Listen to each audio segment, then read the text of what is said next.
Shalom. First and foremost, I want to give all praises to Yahweh, Bahashem, Yahweh Shai, Bahashem Ha, Rakakwadash, Ma'ama. Double honors to the apostles of Great Millstone and the elders. Double honors to my elder as well, Aharawan, my Yasha Allah of the Lions Den Camp. And salutations to the fellow Akim, Awafim and children that believe in truth and in sincerity. It's your brother Athan Yahweh back to another lesson. And Yahweh Ratzazah is edifying. I just want to go and do a quick lesson. I want to start off in the book of Mark, chapter 13, and verse 19. For in those days shall be affliction, such as was not from the beginning of the creation, which Yahweh created unto this time, neither shall be. Right, and these days is talking about is pretty much here in Mark chapter 13.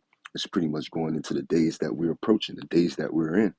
All right, which pretty much this whole chapter here in Mark 13, it starts off pretty much going into the days that we're coming into, the future. And then later on in the chapter, goes back to when Yahweh Shai was on the scene. All right. As you can see in the bowl, it says the return of Yahweh Shai Mashiach. All right, but just going up into the latter, the first beginning stages of the chapter, and went to what? The things to come. So here in verse 20 is the point. And except that the Lord shall shorten those days, no flesh should be saved. But for the elect's sake, whom he have chosen, he have shortened the days, man. And that's why things are speeding up. You know, last year was deemed the year of turn up, all right, by the apostle Tahar. All right, this year being what the year, hoping of all prophecy being fulfilled. All right, because we see the prophecies in which is very few left, but we see them rapidly taking their course. All right, moving towards fulfillment. From here, I want to get the book of Habakkuk, chapter 2 and verse 3, because the Lord foretold us and warned us about these things. All right, and this is the book of Habakkuk, chapter 2. And I'll start at verse 1. I will stand upon my watch and set me upon the tower, and will watch to see what he will say unto me, and what I shall answer when I am reproved. And the Lord answered me and said, write the vision and make it plain upon tables, that he may run that readeth it, right? And it's the prophet Habakkuk, ultimately representing the true watchman, all right, standing upon his watch, all right, and how he's set upon the tower to watch. He has a duty, and he's to give an answer when he's reproved. And hey, that's ultimately we have to continue these good works. We have to continue to measure the times diligently in itself, according to Second Ezra chapter 9, as the scriptures say. All right, as we're been set up as the watchtower for the people. Ultimately, so they can run we can make the vision plain upon tables, right? The parables, the prophetic breakdowns. All right, we can make it clear to the rest of the sheep. All right, as the Lord's sheep hear his voice, they're going to cling on. They're going to be able to adhere and comprehend the parables and the vision that we're making plain upon tables, so to speak. That they'll run that readeth it as well, and then run the race. With the fulfillment of what Revelation 7, the elect being fulfilled. The elect being sealed, so all hell can break loose. Get that? That's been mentioned a lot lately. And it's Revelation 7, an interlude in 1. And after these things, I saw 4 angels standing on the 4 corners of the earth, holding the 4 winds of the earth, that the wind should not blow on the earth, nor on the sea, nor on any tree, right? Nor on the sea of people. All right, the wind representing what? Destruction. All right, the 4 winds of the earth representing the 4 hemispheres, north, south, east, and west. All right, the Lord go, when all hell break loose, the Lord's go bring that destruction, man. And I saw another angel ascending from the east, having the seal of the living power, and he cried with a loud voice to the 4 angels, to whom it was given to hurt the earth and the sea, saying, hurt not the earth, neither the sea, nor the trees, till we have sealed the servants of our power in their foreheads, right? So you want to be sealed, ultimately. And then later on in that chapter, it goes into what? 144,000, 12,000 men from each tribe. All right. The 12 tribes of Israel, that is, that consists of you so-called Negroes, Latinos, and Native Americans, and those of the speckled bird. All right. So the angels are holding that judgment back until the elect is sealed, until you hear this word to those who hear the word and hear the wisdom, knowledge, and understanding of the Lord after it's been made plain upon tables that they can run and read it, right? Study to show thyself approved, according to Revelations 1 and 3, I believe. All right. The angels is holding that wind back until that profitable fruit is come into the Lord's, the Lord's barn. Those sheep has entered into the Lord's barn, so to speak, which is going to lead up to what? Ezekiel 9 and 4. Those who don't have that name written in their foreheads, that mark of exemption, that the Wah, they're going to be destroyed.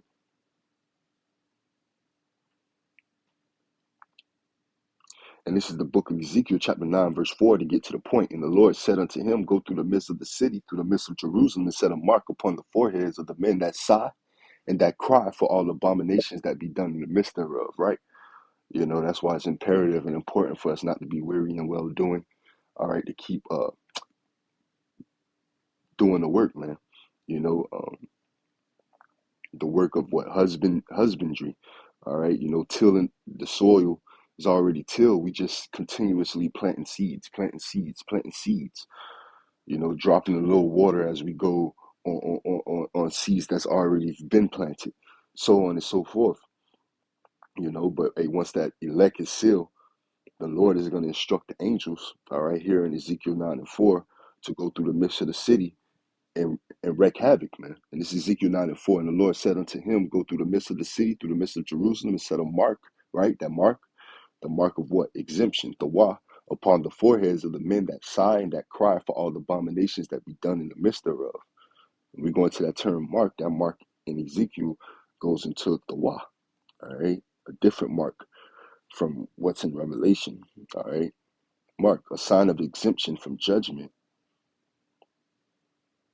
Strong's H8420. Tav. Tav. All right, in the Paleo Hebrew, the Wah, all right?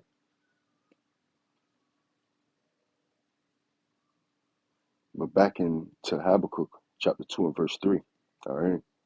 The vision is yet for an appointed time, but at the end it shall speak and not lie. Though it tarry, wait for it, because it will surely come. It will not tarry, man. And now it's not tarrying. We seeing what the Lord had foretold us prior, that it's not tarrying. Why? Because more than likely the elect is being sealed. All hell is getting ready to break loose, as we can see. All right. And again, we measuring the times diligently in itself. So the Lord said, man, though it tarried, though it took a while, though it took, from, the multiple wars, Cold War, him hiding himself from us, going through what, Jim Crow, the era of pro-black and the so-called black power and that confusion, Jake clinging on Africa, Jake um, choosing teachers and people to themselves, like the civil rights movement people, right? The Martin Luther Kings and the Jesse Jackasses and all these people that failed them, man. When you had what the setup was being, uh, you had Elijah, turning the heart to the father, back to the turning the heart to the fatherless, back to the father, man. Around those same times. So though it was tearing, wait for it, man. It was a buildup. It was gradually, you know, you know, nothing good comes quick. You know, it's gradually is gradually gonna come. The Lord does not stir nor move to the said measures be fulfilled. All right, but from there I want to go to the book of Second Ezra, chapter 2, and I start at verse 13. Go, and ye shall receive. Pray for a few days unto you that they may be shortened. The kingdom is already prepared for you. Watch, right? The kingdom is already prepared for you. Again, what's already established in the spiritual realm ultimately got to trickle down in the fleshly realm. It's lesser, you know. So again, the kingdom is already prepared for us, man. We have a big brother that's exalted on the right hand of the Heavenly Father, man, whose name is Yahushai, who the world enemy calls JC, who's a so-called black man. All right. So go and ye shall receive. Pray for a few days, man. You want to pray for a few days. You know, you want to desire a new heaven and new earth which dwelleth righteousness, man. You know, the hopeful elect is going to desire that. You know, we're praying for a few days. We're hoping that things speed up concerning judgment. Verse 14, take heaven and earth as well as healing, man. As well as not only judgment, but as well as healing and salvation. Verse 14, take heaven and earth to witness, for I have broken the evil in pieces and created the good. For I live, saith the Lord, right? He lived, man. And he's going to break the wicked, man. All right? In a bruised reed shall he not break. You know, those of a contrite heart and a broken spirit is who the Lord is dealing with. But the pride and the wicked, those who abort in him and abort in meekness and the learning of him, he's getting ready to put judgment on and be done away with. He's going to break them, all right, into pieces, man. But from here, I want to go to Job 14. 14 in verse 1. It's Job 14 verse 1. Man that is born of a woman is of few days and full of trouble, right? You know, man that is born of a woman, man, a man that's born of what? This flesh, the fleshly man, you know, that's a few days and full of trouble, man. Again, like the elders say, we live to die and we die to live, you know. We die daily, man. As the Paul say, you know, in this flesh, because we know this is not true life, you know. So hey, ultimately we live in to die. You know, being born in this flesh, being in these chains of darkness, man. We seeking to be changed with a new body. Verse 2, he cometh forth like a flower and is cut down. Right. You know, flower, it can rose out, be beautiful, but eventually it's gonna die. You know, how much water and stuff you put in it, eventually is gonna die. A rose eventually is gonna die. You know, it's similar to the flesh. You know, unless you got to get that them plastic flowers that'll last longer. You know, forever supposedly. You know, but verse 2, he cometh forth like a flower and is cut down. He fleeth also as a shadow and continueth not. Right, and that's what Esau's gonna do. He's gonna fly away like a dream, disappear like a dream. And doeth thou open thy eyes upon such an one and bringest me into judgment with thee? Who can bring a clean thing out of an unclean? Not one. Seeing his days are determined, the number of his months are with thee. Thou hast appointed his bounds that he cannot pass, man. And that's what the Lord has ultimately, uh, he put a bounds upon this devil, all right, just like he did Satan, all right, when it came to Job, all right. He put a hedge around him to where he can't cross it, man. He has a boundary. He's limited. He's limited. You know, and more importantly, he's in the flesh, man. You know, what it's going to lead to what? The war in heaven, you know, thinking that, hey, that pride, you know, thinking that he can go and compete with the heavenly angels, man, with the spiritual realm, man, but he's going to get put to shame. You know, that's what Revelations 12 and 12 pertaining to, Revelations 12, all right, the war in heaven, all right, um, Michael fighting.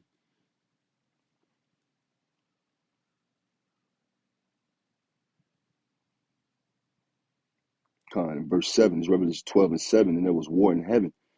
Michael and his angels fought against the dragon, and the dragon fought and his angels and prevailed not. Neither was their place found any more in heaven, man. You know, they actually gonna attempt to try to prevent the Lord's coming. You know, they want to fight against the holy angels. They got something called the Space Force that's now part of the sixth branch of the military, man, by way of the Navy. All right, the Mayans, the waters, right? Mayans, the waters. um, and the Air Force. All right, so they're the Navy and the Air Force. All right, so they're getting ready. All right, this fleshly man, full of pride, thinks that he's gonna be able to compete with the spiritual. In this is Galatians 6 and verse 9. And let us not be weary in well doing, for in due season we shall reap if we faint not. And that's just the point. Strive unto truth unto death. Sirach 4:28, and the Lord shall fight for thee. Because the Lord foretold of this thing. So we have to put forth patience, like the brother Camp Blessing last night. All right, the brother Zariah Camp Blessing last night. We gotta put forth patience, and we gotta practice patience, man. Let patience have her perfect works, and endure to be able to reap. Be able to reap the blessings. All right. So don't be weary in well doing, for in due season we shall reap. And that season is fastly approaching, man. It's coming. We see it coming. This is another scripture to end off with, and I end off with the book of Luke, chapter 10 and verse 18. And he said unto them, I beheld Satan as lightning fall from heaven. Behold, I give unto you power to tread on serpents and scorpions and over all the power of the enemy, and nothing shall by any means hurt you. Notwithstanding in this, rejoice not that the spirits are subjected unto you, but rather rejoice because your names are written in heaven. If you believe in his word, and if you putting forth these good works and teaching his word, continue in well doing, man, because you're getting ready to weep.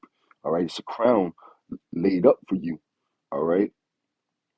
But again, the point in verse 18, behold, Satan fall like lightning, meaning what? Quick. All right, this downfall of this devil finna happen quick, man. So we just gotta endure and stomach this thing, even though it's gonna get worse before it get better. We just gotta stomach this thing, the Lord's test, and know that the Lord promised us that He's gonna bring us through it. It's Revelation chapter 3 and verse 10. Because thou hast kept the word of my patience, I also will keep thee from the hour of temptation, which shall come upon all the world to try them that dwell upon the earth. Behold, I come quickly.